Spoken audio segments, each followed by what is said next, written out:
안녕하세요, 주야TV입니다. 오늘은 3대 기철을 파괴하는 나수졸의 초대 기철, 그리고 세 자루를 영구 흑도하는 조로라는 영상입니다. 영상 바로 시작합니다. 조로의 목표는 미호크를 뛰어넘는 세계 제1의 검사입니다. 그런데 조로의 목표 세계 제1의 검사 미호크는 검술 실력도 최강일 뿐만 아니라 검 역시 세계 제1의 검입니다. 미호크의 검 요루는 12자루의 최상 명검 중 하나인데, 미호크의 요루는 무장색 패기를 통해 일시적으로 만들어낸 흑도가 아니라 치열한 전투를 통해 영구적으로 변한 흑도이기 때문입니다. 이는 해적왕 로저의 에이스, 사왕 샹크스의 그리폰도 하지 못한 업적이죠. 다만 앞서 말한 것처럼 조로의 목표는 미호크를 뛰어넘어야 하는 만큼 조로의 검에는 영구 흑도가 있어야 할 겁니다. 참고로 류마에게 받았던 영구 흑도 슈수이는 와노쿤이 반납한 상태이죠. 하지만 분명한 건 조로의 목표가 영구 흑도 소유자 미호크를 넘어서는 것이며, 조로에게 영구 흑도에 관한 이야기가 몇 번 나왔던 만큼 조로는 자신의 검을 영구 흑도화 시킬 겁니다. 게다가 분명한 건 조로는 검을 영구 흑도화 시킬 떡밥이 있습니다. 그건 바로 영혼입니다. 이에 대해서는 여러 번 이야기했기 때문에 간략하게 이야기하자면, 일본에 실제로 존재했던 사무라이들에게 검이란 건 자신의 혼이며, 카와마츠는 칼의 주인이 죽으면 영혼이 그 칼에 깃든다고 하였습니다. 그런데 원피스 세계관에서 부르기 영혼으로 떠돌아다녔기 때문에 영혼은 분명히 존재합니다. 다시 말해 원피스 세계관에서 검의 선대 사용자가 죽으며 검의 영혼이 깃든다는 겁니다. 그렇다면 여기서 주목할 건 엔마에는 오뎅에 영혼이 들어가 있는 듯한 모습이 보였다는 거죠. 실례로 카이도는 조로가 들고 있는 엔마에게서 오뎅의 기척이 실려 있다고 했으며, 엔마는 오뎅의 영혼이 담겨 있는 것처럼 히요리의 샤미센을 듣고 반응하기도 했었죠. 다시 말해 엔마에는 오뎅의 영혼이 있다는 겁니다. 엔마에 오뎅의 영혼이 들어있다는 가설이 맞다면 생각해볼 것, 조로가 폐양색을 사용할 때는 다른 사람들의 폐양색과는 다르게 초록색 효과가 있다는 겁니다. 그런데 부룩이 만들어낸 영혼의 색깔도 초록색이며, 미호크가 영구흑도 요루로 만들어내는 패기 색깔도 초록색입니다. 그렇다면 혹시 영구흑도의 비밀은 선대 주인 영혼에 깃들어 있는 패기 아닐까요? 게다가 이 가설에 힘을 주는 또 하나의 떡밥이 있습니다. 그건 바로 미호크의 모티브입니다. 최근 영상에서도 말했지만 칠무의 모티브는 7영웅으로 추정됩니다. 실례로 7영웅 중 로크부케는 남성을 매료하는 능력을 지닌 아마존의 여왕입니다. 그리고 칠무의 행콩 역시 아마존의 여왕이죠. 또한 영혼을 빼앗는 능력을 지닌 크진씨와 제2의 영혼 그림자를 빼앗는 게코모리아, 육체를 개조한 무투파인 단타그와 사이보그 바술로뮤 쿠마, 실로 인형과 적을 조종하는 능력을 지닌 밀매상 보크온과 실실열매 능력자 돈키호테 도플라밍고, 바다의 강자이자 어인인 스비에와 징베.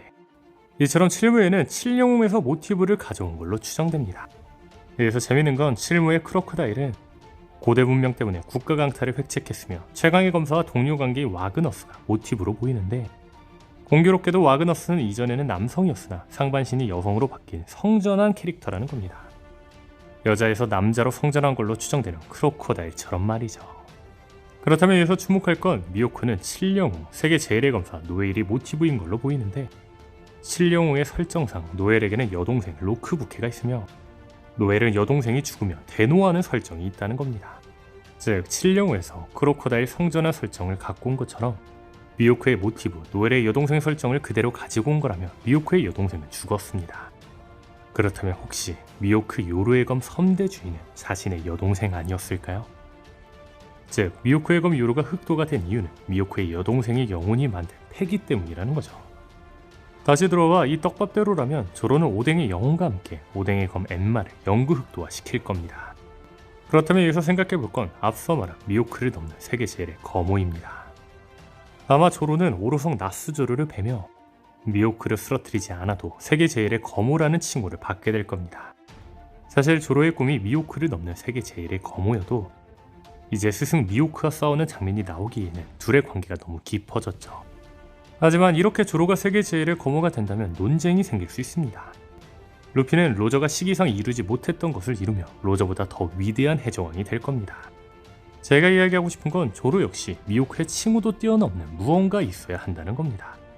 저는 그 업적이 바로 조로가 사용하는 세 개의 검이 모두 영구 흑도이지 않을까 싶습니다.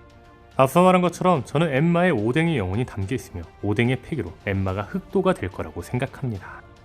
이 원리라면 조로의 근본이 화두일문자 역시 화도 1문자의 쿠이나 영혼의 패기도 추후에 반응하며 화도 1문자도 흑도가 될 거라고 생각합니다.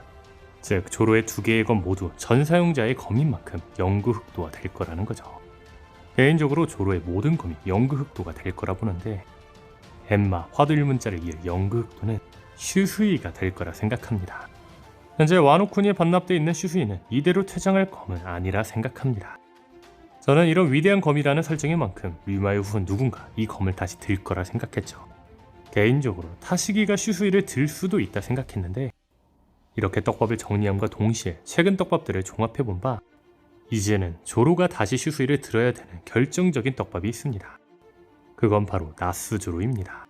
조로의 최종 상대로 추정되는 나스조로는 사왕 이상의 엄청난 강자입니다. 그리고 조로가 들고 있는 검은 3대 기철인데 나스조로의 검은 3대 기철을 훨씬 뛰어넘는 최상 명검 초대 기철입니다. 이러한 설정대로라면 3대 기철이 초대 기철에 의해 파괴되는 건 너무나도 자연스럽죠. 즉 조로는 나스조로에게 3대 기철이 파괴되며 슈수이를 다시 들게 되지 않을까라는 거죠. 저는 현재 이무와 오로성이 800년 전부터 살아온 인물들이라고 주장하고 있습니다. 분명한 건 이반코프는 사부에게 이미 800년 전 세계를 창조한 20인이라고 말했다는 점과 오로성 세턴이 38년 전 쿠마와 비교했을 때 전혀 늙지 않았다는 점을 생각해본다면 오로성은 수백 년을 살아온 자들로 추정됩니다. 그렇다면 여기서 주목할 건 나스조로입니다. 나스조로의 이름은 조로주로처럼 와노쿠니식 이름입니다. 생각해보면 나스조로는 와노쿠니의 옷을 입기도 하였죠. 종합해본다면 나스조로는 수백 년 전 와노쿠니의 인물이라는 겁니다.